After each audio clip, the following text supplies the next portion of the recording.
안녕하세요. 그리치선입니다. 오늘은 제가 부자 아빠, 가난한 아빠를 읽고 있는데요. 같이 엄마들끼리 부자가 되기 위해서 같이 책을 읽고 요약하는 모임이 있어서 한 번 읽었고요.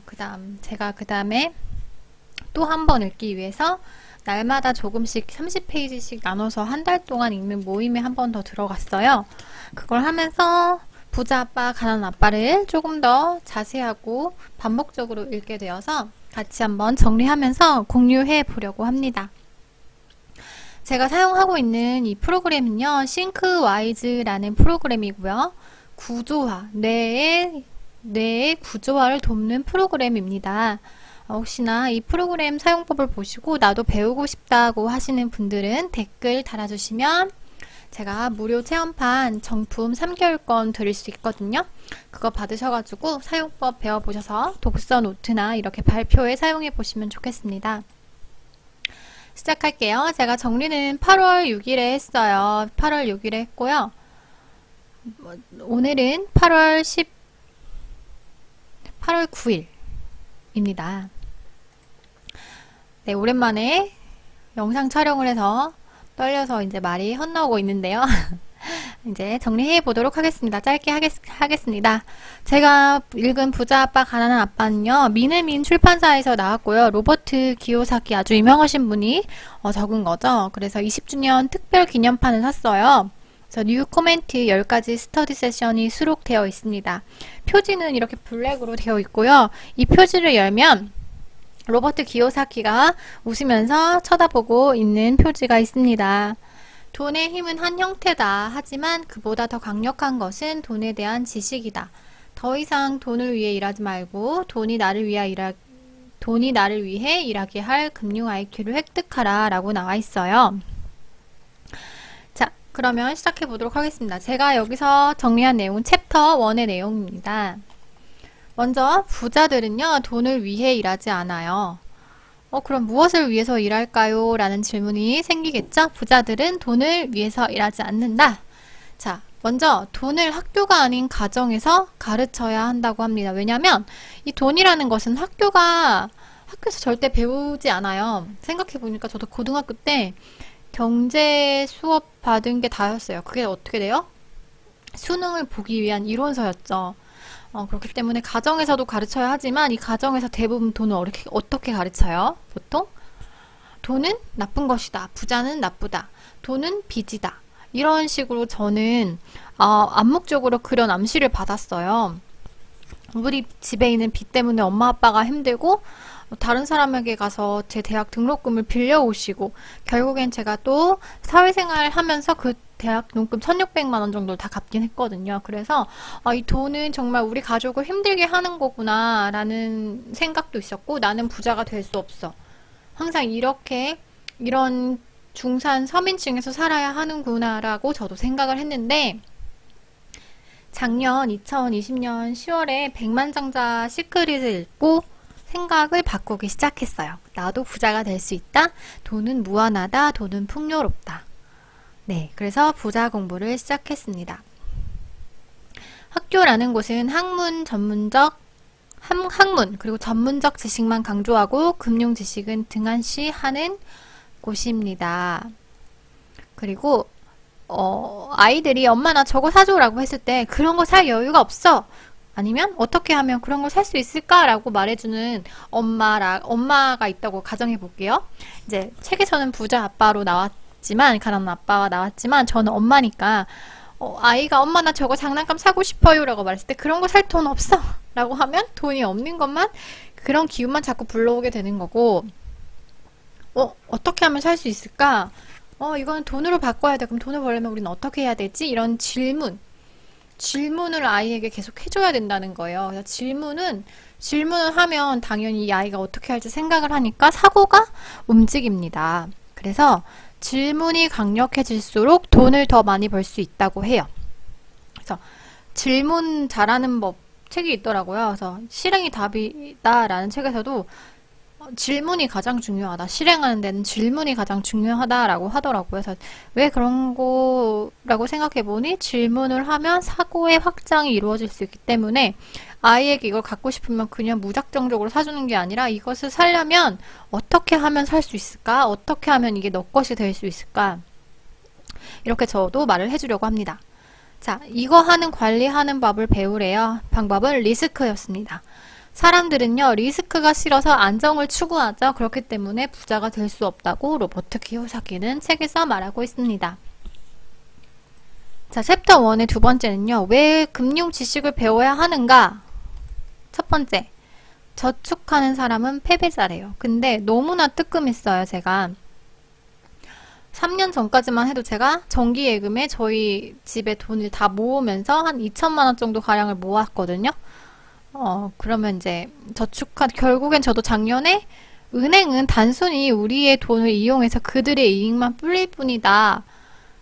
예금을 하는 사람, 저축하는 사람은 부자가 될 수 없다라고 나와 있어요. 근데 저희 엄마 아빠 세대는 그때가 이자율, 금리가 25%였으니까 뭐 재형 저축도 있었다고 하니까 그 당시 또 다른 이야기죠. 돈에 대한 학습이고 돈은 힘의 한 형태다. 힘의 한 형태이다. 라고 나와 있어요. 그래서 결국 부자들은요. 자신을 위해 사업을 한대요. 누구를 위해? 나를 위해 사업을 한다고 합니다. 당신의 집은 자산이 아니다. 전 자산과 부채를 나누는 기준도 이제야 정립이 되었는데요. 우리 집은 부채이며 그것이 가장 큰 투자가 되면 공경에 처한다. 자산은요. 나의 수입에 플러스를 가져다 주는 것. 예를 들어 월세 이고요. 부채라고 하는 것은 나의 수입원의 자산의 마이너스를 가져다 주는 건데요. 예를 들어 관리비, 재산세, 납부 이런 것들이 있을 수 있겠죠. 그래서 저는 저희 집이 부채라고 생각했어요. 그런데 오늘 또 블로그에서 어떤 글을 봤는데 자가인 집도 이자 대출이 없으면 자산이 될 수 있다 이런 글을 봤는데 이 기준을 참 세우기가 어렵더라고요. 그래서 로버트 기요사키는 말합니다. 부자가 되고 싶다면 돈 버는 법을 배워 라고 말을 해요. 그래서 갖고 싶은 게 있다면 스스로 일해. 그리고 포기할 때만 가난한 거야. 그리고 무언가를 실행했어. 네가 직접 행동에 옮겼어? 그것은 가난한 게 아니야. 그리고 결단은 여기라고 하는 게 있는데 기회는 금방 왔다 스쳐가니까 그 결단하는 능력이 너를 부자로 만들어줄 거야. 그리고 우리의 삶은 최고의 스승이고 이 삶에서 배우면 돼. 삶이라는 건 정신 차려. 너에게 가르칠 게 있어. 라고 말하는 거야. 그래서 삶이 자신을 내두르도록 내버려두는 사람이 있고 덤벼드는 사람이 있거든요.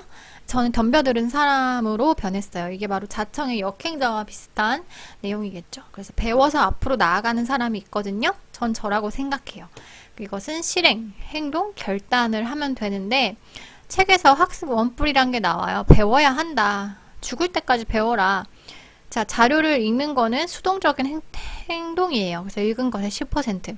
강의 듣는 것도 능동적인 것 같지만 굉장히 수동적인 것의 한 형태이기 때문에 강의만 듣고 끝나는 것으로 절대 부자가 될 수 없어요. 이것은 들은 것의 20%예요. 강의를 듣는 것은 수동적인 거에 속하는 거예요. 그림도 수동, 영상도 수동. 이 영상을 보시고 계시는 분들도 수동적인 입장이신 거예요. 그러면 보세요. 말을 하는 경우 저 지금 능동적이게 하고 있어요. 책을 읽고 능동적인 행동으로 제가 정리를 해서 말하고 있거든요. 그래서 독서 모임 가시면 토론하시죠. 거기서 토론하시는 거는 능동적인 거고요. 말을 하는 경우도 능동적인 것이다. 즉, 독서 모임의 최대 수혜자는 리더다. 그리고 프리젠테이션을 하는 경우, 실제 경험을 시뮬레이션 하는 경우, 실제로 하는 경우는요, 90%로 2주 기억의 정도가 90%나 남아있는 능동적인 행동이다 라고 책에 나와 있습니다. 그 다음은요, 통제 가능한 것은 나 자신밖에 없다. 자기 자신. 나만 다스리면 된다. 나만 통제하면 된다. 진정한 배움이라고 하는 거는 활력 더하기 열정 더하기 불타는 욕망이래요. 이거는 어디에서 기인하냐면 분노에서 나오는 거예요. 그리고 사랑이 섞이면 열정에서 나오는 건데 책에서 나와요. 사람은 두 가지의 감정에 의해서 산대요. 두려움과 분노래요. 이 두려움 때문에 투자를 하지 못하고 안정적인 것만 추구하고요. 이 분노를 이용해서 부자가 될 수 있다고 나와 있어요. 자, 세양지 레이스라고 하는 건 역시나 감정, 두려움과 욕심 이에서 비롯되는 건데요. 두려움은 왜 생길까요, 여러분? 무지에서 비롯되는 거예요. 모르니까 두려운 거예요. 뭐가 모자라요? 무지예요? 금융 지식. 저 금융 지식 부족해서 공부하고 있습니다. 자, 이제 두려움을 없애고 있어요. 세양지 레이스에 가지 않기 위해서. 욕심이 있어야겠죠. 그래서 돈을 주면 지출을 늘려서 패턴 다시 반복한다. 이거는 대부분의 많은 분들이 공감하실 내용이죠. 저도요. 저 역시도 그러고 있고. 그래서 사람은 돈을 쓸 때 이성이 아닌 감성에 의해서 쓴다. 그래서 감정을 잘 지배하면 돈을 아낄 수 있고 부자가 될 수 있다. 이 말이죠. 저는 건물을 몇 채 소유하신 분이 계시는데 그분은 진짜 1,000원 한 장이라도 아끼시더라고요. 그래서 부자는 정말 다른구나 라고 생각했어요. 그래서 이 책에서 만화책 도서관이 나와요. 부자는 이렇게 하는 거야 라고 예시를 들어주는 거죠. 물건은 소유하지 않고도 돈을 만들어냈어요. 어떻게 했어요? 물건은 어떻게 안 만들었어요? 내가 책을 사지 않았어요. 그냥 버리는 책들을 모아서 저 주세요. 다른 사람들이 버리는 책을 저 주세요 라고 해놓고 어떻게 했어요? 그거를 필요한 사람들한테 대여를 하기 시작하고 팔기 시작했어요. 그리고 다른 사람을 카운터에 앉혀놓고 내가 그 자리에 없어 돈은 막 수십억 막 수만 배로 벌리기 시작했어요. 즉 내가 물건을 사지 않고 내가 그 자리에 없었는데도 이 사람은 떼부자가 됐어요. 그래서 이 두 가지 방법을 알려준 거예요. 이 만화책 도서관처럼 행동을 하고 스스로 일해서 얻어라 라는 말을 챕터 1에서 하고 있습니다. 자, 이렇게 제가 느낀 챕터 1의 내용을 정리해 드렸고요. 여러분들도 책을 읽으셨다면 이 싱크와이즈를 활용하셔서 나만의 독서법을 만드시고 이렇게 영상 촬영을 해서 다른 사람에게 또 알려주시면서 능동적인 학습 원뿔을 해보시길 바래요. 영상 봐주셔서 감사합니다.